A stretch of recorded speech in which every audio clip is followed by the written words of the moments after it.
I'm sure many of you have seen the recent video of the manta ray being captured, and people are unsurprisingly pissed off about this. When I saw it, I was too. I didn't say anything at first because I wasn't sure how to go after something without seeming like I'm just a hater of FWC. Because as far as I was aware, everything that happened was legal. And, well, it seems to be legal.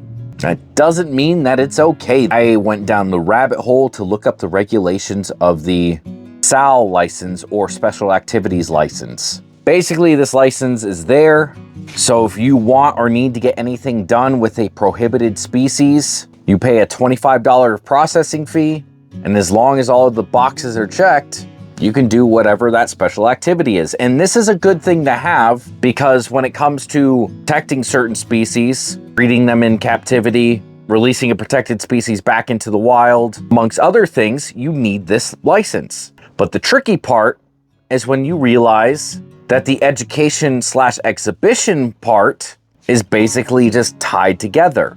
And yes, there are a lot of what look like hard things to get through. But the more you read into it, the more you realize that as long as you're like an accredited facility like SeaWorld, you can pretty easily get accepted for one of these permits. On top of this, you can basically put one of these animals on loan or trade. You just can't sell them, at least not directly. But considering the place that this manta ray is going to, SeaWorld Abu Dhabi, is SeaWorld, well, it's not hard to see how this was managed. On top of this, new regulations have been put into place recently that allow third parties come in and do the harvesting, which is exactly what you see in this video. Now, in the video, I couldn't see it. It wasn't until I read some articles on the situation where it was stated that they used treble hooks to snag the ray and bring it in, and then they brought the ray on board and put it in a kiddie pool for transportation. I couldn't really find much on legal harvest methods for this. Now, there are two species of manta rays, the reef manta and the oceanic manta. The oceanic giant manta, which was what was caught in the video, is classified as endangered.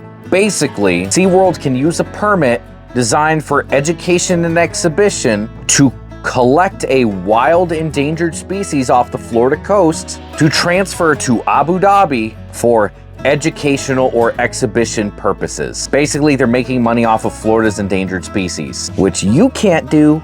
But hey, FWC has a track record of protecting Florida's endangered species, don't they? It's obviously something that needs to change. Considering that the next FWC meeting is August 13th, right outside of Tallahassee, that might be a good place to make your grievances about this situation known. Because I don't know about you, but I'm tired of companies exploiting our natural resources. But it's not just the companies, it's the organizations like FWC that are letting it happen. You want to figure out how you can be a part of keeping Florida wild? Make sure you check our website, floridakeepers.com, and we'll let you know how you can get involved.